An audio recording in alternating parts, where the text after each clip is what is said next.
Hi welcome back to my channel. ఈరోజు కథ ప్రేమ పరిచయమే 80వ భాగాన్ని వినేద్దాం. సమయం 6 గంటలు. ఘటనా స్థలం ఆ గ్రామ పంచాయతీ వేప చెట్టు. విశ్వేశ్వరరావు గారు కూడా అక్కడికి వచ్చి చెట్టుకి కట్టి ఉన్న వ్యక్తిని చూసి కొండ అంటూ గబగబా చెట్టు దగ్గరికి వెళ్ళి ఎవరు కట్టేశారు వీణ్ణి అంటూ ఎవరు కట్టేశారా నిన్ను అని అరుస్తూ అతని చుట్టూ ఉన్న తాడుని విప్పదీశాడు. అప్పుడు వచ్చింది వింధ్య అక్కడికి. కొండలు విశ్వేశ్వరరావు వైపు అలా చూస్తూ ఉన్నాడు. అంటే ఆ పెద్ద మనిషి విశ్వేశ్వరరావు గారికి ప్రాణ స్నేహితుడు. తేజ్, రామ్, తాన్య ముగ్గురు కలిసి అక్కడికి వచ్చారు. రామ్ తాన్యాని పట్టుకొని నించున్నాడు. తేజ్ మమ్మల్ని అడగండి, మేం చెప్తాం అన్నాడు ప్యాంటు జేబులో చేతులు పెట్టుకొని స్థిరంగా నించుని.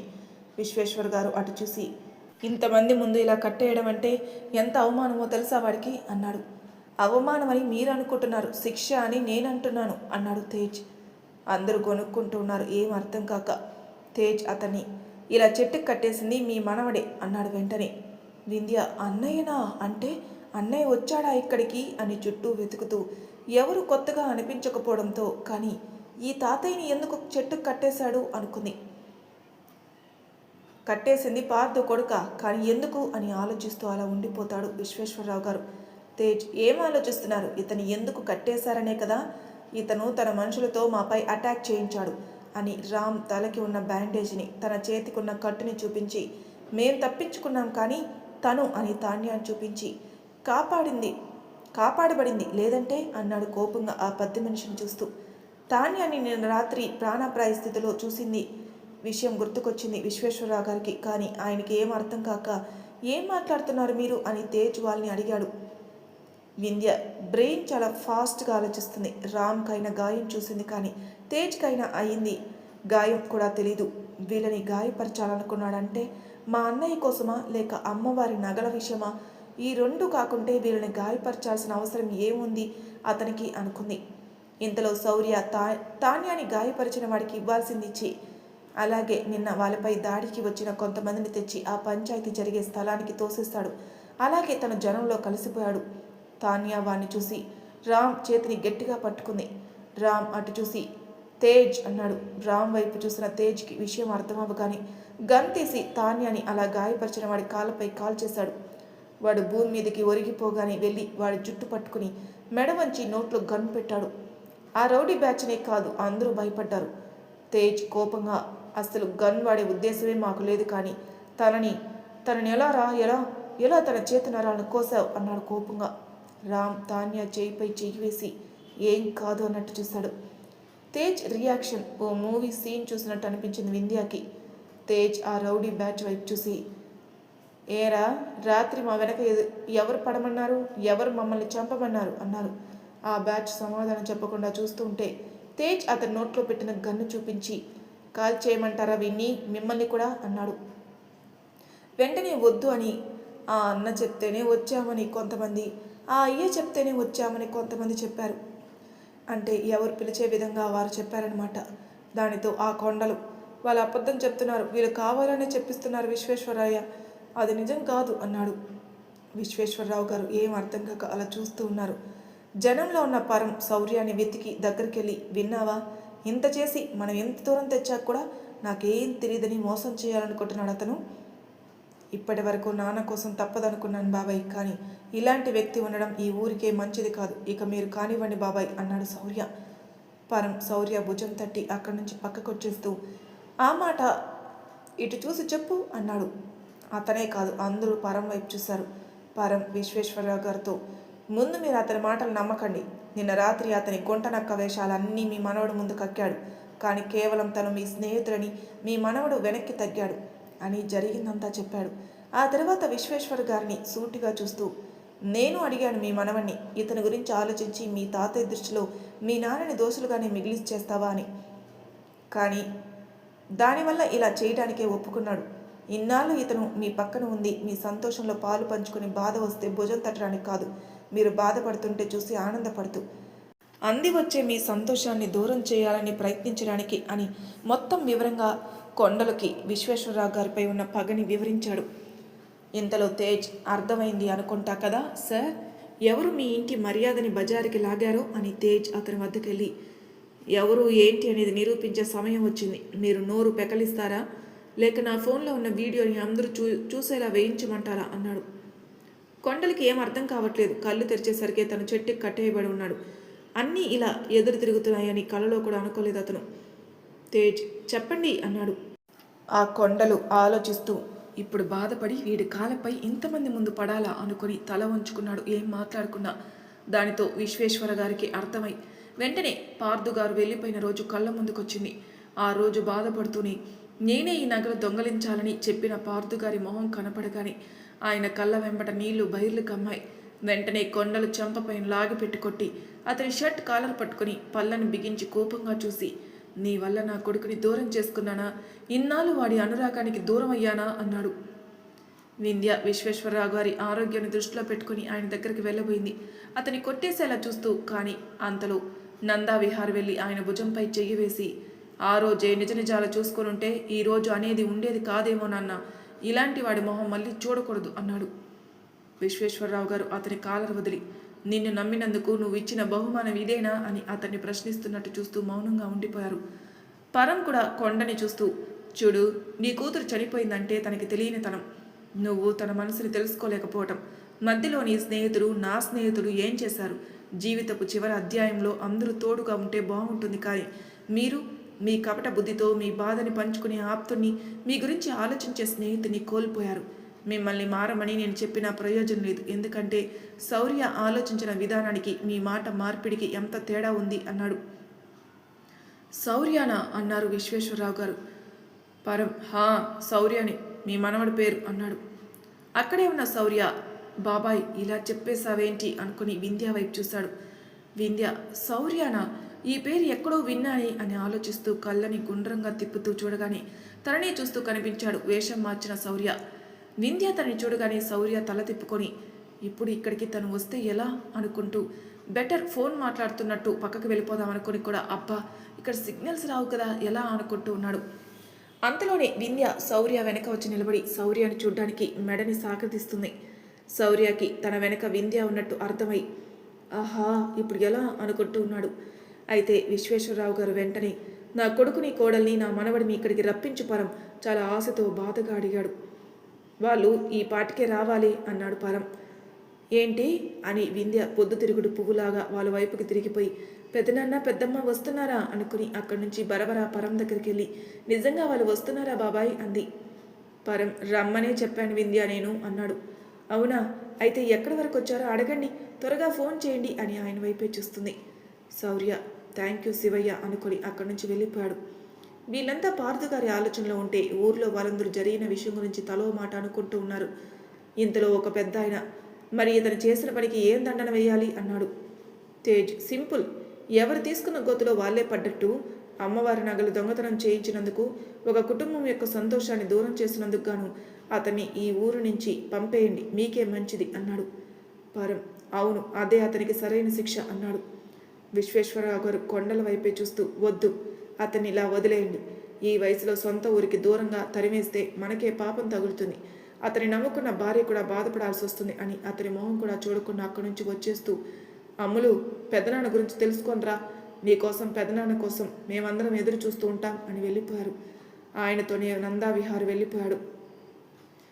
వింధ్య, కాల్ చేద్దాం పదండి బాబాయ్ అనేసి, అవును, మీకు మా అన్నయ్య తెలుసు, మా పెద్దనాన్న ఎక్కడున్నారో కూడా తెలుసు, ఇన్ని తెలుసు కూడా ఏమీ తెలియనట్టు బాగా నటించారు బాబాయ్ అంది. ఇంతలో తేజ్, రామ్, తాన్య ఏదో మాట్లాడుకోవడం చూసిన పరం, సమయానికి అనుగుణంగా సాగాలి కదా వింధ్య అనేసి వాళ్ళ దగ్గరికి వెళ్ళి, ఏం ఆలోచిస్తున్నారు అన్నాడు. మేము వచ్చిన పని చాలా త్వరగా అయిపోయింది కదండి, తిరిగి వెళ్ళేదాని గురించి మాట్లాడుకుంటున్నాం అన్నాడు తేజ్. అవునా, శౌర్య ఏమైనా చెప్పాడా అని పరం అన్నాడు. ఆహా లేదు సార్, ఏమీ చెప్పలేదు అని తేజ్ చెప్తూ తన మాటలకి కళ్ళు పెద్దవి చేసిన వింధ్యాని చూసి వెంటనే ఆగిపోయాడు. వింధ్య వెంటనే, సారేంటి అంది. సార్ అనలేదే, శౌర్య అన్నాడు తను అంది తాన్య. రామ్ కూడా అవునవును శౌర్య అనే అన్నాడు అని చెప్పాడు. పరం, సరే ముందు ఇంటికెళ్ళండి, నేను కాసేపట్లో వస్తాను అని పంపించేశాడు. వింధ్య వాళ్ళ వైపు అనుమానంగా చూస్తుంది. మనసులో ఎక్కడో తేడా కొడుతుంది, ఏదో జరుగుతుంది, కనిపించేదొకటి జరుగుతున్నది ఇంకోటి అనిపిస్తుంది. పరం కూడా వెళ్దామా అన్నాడు. అంతే, అన్ని ఆలోచనలు పక్కకి నెట్టి, పదండి బాబాయ్ మన ఊరికి సిగ్నల్స్ ఎప్పుడు వస్తాయో అప్పటి వరకు ఈ అప్ అండ్ డౌన్ తప్పదు కదా మనకి అంది. పరం సరళే పద అని బయలుదేరాడు. ఇద్దరు 2 సైకిల్స్ మీద ఊరి మొదటికెళ్లారు. వీళ్ళంతా వెళ్ళగానే ఊళ్ళో వాళ్ళు కూడా ఏదేదో మాట్లాడుకుంటూ అప్పటి విషయాలు తవ్వుకుంటూ వెళ్ళిపోయారు. అక్కడే చెట్టుకి జారబడిపోయాడు కొండలు. అక్కడికి వచ్చి ఉన్న తన భార్య మౌనంగా చూస్తూ నిలబడింది. కొన్ని పోగొట్టుకునే వరకు వాటి విలువ తెలియదు. వింధ్య ఏదైనా కారు వస్తుందా, ఎవరైనా మనుషులు వస్తారా అని రోడ్డుకేసి చూస్తూ ఉంది. పరం ఇంకా రాకపోవడం ఏంటి అని ఆలోచించి ఏం అర్థం కాక ఫోన్ చేయబోయి ఎందుకు ఆగిపోయాడు కాసేపు చూద్దామని. 1 గంట గడిచిపోయింది. ఇంతలో పరంకి శౌర్య నెంబర్ నుంచి ఫోన్ వచ్చింది. పరం వింధ్య వైపే చూస్తూ లిఫ్ట్ చేశాడు. మీరెంతసేపు చూసినా నాన్న వాళ్ళు రారు, వెనక్కొచ్చేయండి బాబాయ్ అన్నాడు శౌర్య. వింధ్య పరం మొహంలో కదలికలు చూసి వెంటనే ఫోన్ లాక్కుంది. పరం ఆశ్చర్యపోయాడు. ఆ చుట్టుపక్కలే ఉన్న వింధ్య ఫోన్ లాక్కున్న విషయం గమనించక, నేను చెప్పేంత వరకు అమ్మా నాన్న ఇక్కడికి రారు బాబాయ్, మీరు వెళ్ళండి అక్కడి నుంచి అన్నాడు మళ్ళీ శౌర్య. వింధ్యకి అతను ఎవరో అర్థమై అన్నయ్య అంది ప్రేమగా. ఏదో చెప్పబోతున్న శౌర్య ఆగిపోయాడు. వింధ్య ఆనందంగా మాట్లాడుతూ, ఏమన్నయ్యా, పెద్దమ్మ పెదనాన్న ఇక్కడికి రారా, రావద్దని చెప్పావా అని గట్టిగానే అడిగింది వింధ్య. శౌర్య వింధ్య మాట్లాడుతున్న మాటల్లో అనుబంధపు మధురిమలను వెతుక్కుంటూ ఉన్నాడు. ఎందుకో తన నోటి నుంచి మాటలు రాలేదు. 2 నిమిషాలు ఇద్దరు మౌనంగానే ఉన్నారు. మళ్ళీ వింధ్యని, మాట్లాడవా అన్నయ్య నాతో అంది బాధగా. అయినా శౌర్య మాట్లాడలేదు. దానితో, నీకు మమ్మల్ని చూడాలని లేదా అన్నయ్య అని నొచ్చుకుంటూ అడిగింది. శౌర్యకి చాలా కొత్తగా ఉంది తను అలా ప్రేమగా అన్నయ్య అంటూ ప్రేమను కురిపిస్తుంటే. అంతేకాదు ఏదో తెలియని ఆనందం, నాకు పెద్ద కుటుంబం ఉందని. అంతలో వింధ్యకి మనసులో సందేహం వచ్చింది. అన్నయ్య మాపై కోపంగా ఉన్నాడా ఏంటి అని. వెంటనే, నువ్వు ఇలా మాట్లాడకుండా ఉండకన్నయ్య, నాకు నిన్ను పెద్దనాన్నని ఎప్పుడెప్పుడు చూస్తానా అని ఉంది. ఎందుకో ఆ మాటలు చెప్తున్నప్పుడు వింధ్య కళ్ళల్లో నీళ్లు తిరిగాయి. మాకు మీరంతా కావాలన్నయ్య, నాకు నీతో చాలా చెప్పాలనుంది, నీతో చాలా అల్లరి చేయాలనుంది, అంతకన్నా ముందు నువ్వు ఎలా ఉంటావో చూడాలని ఉంది అన్నయ్య అంది. శౌర్యకి వింధ్య గొంతులో ఏదో అద్భుతాన్ని చూడాలన్నంత ఆశ వినిపించింది. వింధ్య మాటలకి శౌర్య మనసు ఉద్వేగం లోనైంది. కావాల్సింది ఏదో తిరిగి పొందినంత ఆనందం. శౌర్య పెదవులపై సన్నటి నవ్వు చేరింది. ఆ క్షణంలో ఏదో సాధించానన్నట్టుంది ఆ నవ్వు. వెంటనే, నువ్వు నన్ను చూసావు వింధ్య అనేశాడు. అవునా, ఎప్పుడు ఎక్కడ చెప్పన్నయ్యా అంది ఆశ్చర్యంగా. చెప్తాను కానీ ఇప్పుడు కాదు అన్నాడు శౌర్య. మాపై కోపంగా ఉందా అన్నయ్య నీకు అంది సందేహంగా వింధ్య. చచా, అలాంటిదేమీ లేదు వింధ్య, నువ్వు కూల్గా ఇంటికి వెళ్ళిపో, బాబాయిని కూడా వెళ్ళమను అని మరో మాట మాట్లాడుకున్న కాల్ కట్ చేశాడు. వింధ్య పరం వైపు చూసి, కాల్ కట్ చేశాడేంటి బాబాయ్, అయినా మా అన్నయ్య కదా, ఆ మాత్రం ఉండాలిలే, బట్ నాతో మాట్లాడేటప్పుడు ఎందుకు అలా కాదు కానీ అంటూ శౌర్య నెంబర్ తన ఫోన్లో సేవ్ చేసేసుకుని, మా పెదనాన్ని నెంబర్ చెప్పండి, నేను ఫోన్ చేసి మాట్లాడతా. కాదు తాతయ్యతోనే మాట్లాడిస్తా, తాతయ్య పిలిస్తే పెద్దనాన్న ఎలా రాడో నేను చూస్తా. మా అన్నయ్య ఏం డైలాగ్ వేశాడు బాబాయ్, అబ్బా మీరు వినలేదు కదా, తను చెప్పే వరకు పెద్దమ్మ పెద్దనాన్న ఇక్కడికి రారంట, తాతయ్య రమ్మంటే ఎలా రారో నేను చూస్తాను అని నడుం మీద చేయి పెట్టుకుని, నెంబర్ చెప్పండి బాబాయ్ అని దబాయించి నెంబర్ తీసుకుని వెళ్ళింది. దానితో పరం శౌర్యకి కాల్ చేయబోతే పరం భుజంపై ఎవరిదో చేయి పడింది. పరం అటు చూసి, శౌర్య నువ్విక్కడా అని ప్రశ్నించాడు. హా బాబాయ్ అన్నాడు శౌర్య. సరే, ఎందుకు రావద్దన్నావు పార్దు వాళ్ళని అన్నాడు పరం. మా చెల్లి చెప్పింది కదా, మీకు అర్థం కాలేదా బాబాయ్, అంత అర్థం చేసుకునేలా ఏం చెప్పిందో మీ చెల్లి అన్నాడు పరం. అయ్యో బాబాయ్, ఈ ఊరు నుంచి అన్నేళ్ల కిందట వెళ్ళిపోయిన నా తల్లిదండ్రుల్ని మా తాతయ్యనే స్వయంగా మాట్లాడి రమ్మని పిలుస్తారని చెప్పింది కదా అని కళ్ళెగిరేశాడు శౌర్య. పరం నోరు తెరుచుకుని అర్థమయ్యి అర్థం కాక చూస్తూ అంటే అని కాసేపటికి కథని పూర్తిగా అర్థం చేసుకుని, ఇలా వేసావా మెలిక, కానీ పార్దు వాళ్ళకి ఎప్పుడు చెప్పావు రావద్దని అని అడిగాడు. నేను చెప్పలేదే అన్నాడు ఏదో గుర్తు చేసుకుంటూ. పార్దు గారు, మాధవి గారు, ఊహా గారు ఒక ట్యాక్సీలో బయలుదేరా ఇక్కడికి రావడానికి. అయితే శౌర్య ఆ పెద్ద మనిషిని పంచాయతీలో పెట్టాలా వద్దా అనే విషయంలో ఓ నిర్ణయానికి వచ్చాక వెంటనే వాళ్ళ నాన్న వాళ్ళ ముందు ప్రత్యక్షమయ్యాడు. అప్పుడు వాళ్ళ ట్యాక్సీలో నిద్రపోతూ కనిపించారు. అదే అదనుగా శౌర్య వాళ్ళతో కలిసి తన ఇంట్లో ప్రత్యక్షమై వాళ్ళని వాళ్ళ గదుల్లో పడుకోబెట్టి లగేజ్ బాక్స్ నుంచి లగేజ్ని పక్కకు సర్దేసి పార్దు గారి మొబైల్లో కాల్ లిస్ట్లో పరం కాల్ని డిలీట్ చేసి అక్కడి నుంచి ట్యాక్సీ పర్సన్ని దగ్గర ప్రత్యక్షమై నీ ట్యాక్సీలో ఎవరూ లేరని జ్ఞానబోధ చేసి జాగ్రత్త నైట్ కదా అని కొంచెం మనీ ఇచ్చి యథాస్థితికి వచ్చేశాడు శౌర్య. అక్కడ మార్నింగ్కి లేచిన పార్థు గారు, మాధవి గారు, ఊహా గారు కలకన్నానేమో అనే సందేహంతో ఆలోచిస్తూ కొద్దిసేపటికి వరకు బెడ్స్ దిగలేదు. వాళ్ళు రెడీ అవ్వకపోవడం శౌర్యకి బెనిఫిట్ అయింది. శౌర్యకి తను చేసింది గుర్తుకు రాగానే ఏదో ఒకటి చేశానులే కానీ బాబాయ్, ఇక ఇప్పటి నుంచి కథ వేరేలా ఉంటుంది, కానీ మీరు మాత్రం నాన్నకి దీని గురించి చెప్పకండి. పరం సరే శౌర్య అన్నాడు. దానితో శౌర్య సరే పదని వెళ్దాం అన్నాడు. పరం తలూపి ముందుకు కదిలాడు. శౌర్య పరంతో కలిసి వెళ్ళేసరికి తాన్య చైర్లో కూర్చునుంటే తేజ్, రామ్ ఆ ఇంటి వరండాలో ఒక పక్కన కూర్చొని బయట మొక్కల్ని చూస్తూ ఉన్నారు. శౌర్య వాళ్ళని చూసి ఏమీ మాట్లాడకుండా వెళ్ళి తాన్య దగ్గర నుంచుని, నన్ను క్షమించు తాన్య, నీకు ఇలా అవ్వడానికి నేనే ఒక రకంగా కారణం కదా. సార్ అలా అనకండి, నేను ప్రయత్నించాను, బట్ వాడి బలం ముందు నా బలం చాలేదు అంది తాన్య. ఇలా నువ్వు ఒకరికి ఎదురు తిరిగేటప్పుడు అస్సలు అలా అనుకోకు. ఒకవేళ అనుకున్నావో నీ బ్రెయిన్ నిన్ను వాళ్ళకి సరౌండ్ చేయడానికి చూస్తుంది. నేను పోరాడాలనే పోరాడు ఎప్పుడైనా, అప్పుడు నీకే తెలియని ఓ బలం నిన్ను నడిపిస్తుంది తాన్య అన్నాడు శౌర్య. తాన్య తలూపింది. తేజ్ కూర్చున్న చోటు నుంచి లేచి, సార్ మేమిక బయలుదేరమా? అప్పుడే వెళ్ళి ఏం చేస్తా తేజ్, ఈ పల్లెటూరిని చూడండి, కొన్నాళ్ళు ఉండండి, మనమంతా కలిసి తిరుగుదాం. ఇది పరం బాబాయ్ ఇల్లే అని ఆలోచిస్తున్నారా? ఆయన వైపు చూశాడు నవ్వుతూ. పరం నాకేం ఇబ్బంది, వంట చేసే మీ సార్ ఉన్నాడు, ఇంత ఇల్లుంది, ఇక నాకేం ఇబ్బంది అన్నాడు. రామ్ కూడా లేచి నించున్నాడు. శౌర్య దిల్ ఖుషిగా ఉండడంతో మరేంటబ్బా మీ ఫీలింగ్ అన్నాడు రామ్ని చూస్తూ.